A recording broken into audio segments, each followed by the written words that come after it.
Dobar dan i dobrodošli na kanal Moj kutak. Danas pletemo traku za kosu. Pletene trake su praktične i mnogo moderne i ove zime. Ukoliko pletete, preporuka za ovakvu traku za kosu. Ukoliko ste početnik u pletenju, pratite postepeno kako to uraditi i pogledajte na našem kanalu mnogo video prikaza o pletenju. Za sve što vas zanima možete pisati u komentare. Za pletenu traku je potrebno 50 g vunice, igle broj 3, nametnuli smo 16 petlji. Pleli smo osnovni patent bod. Potrebno je isplesti dužinu 45 cm.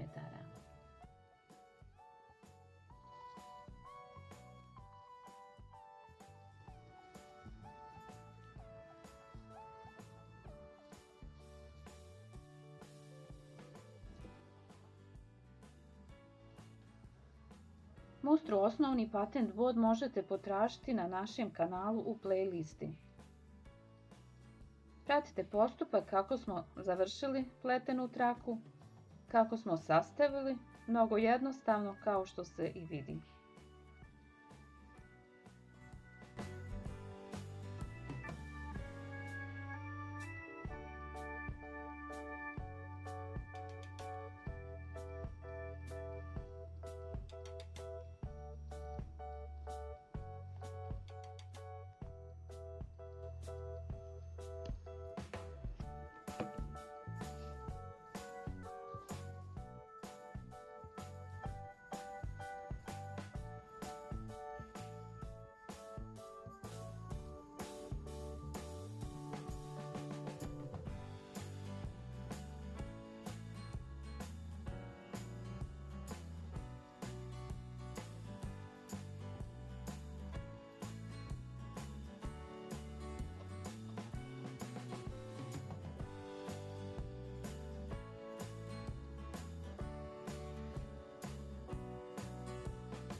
Traka za kosu izgleda ovako, može se ukrasiti sa nekim nakitom po želji.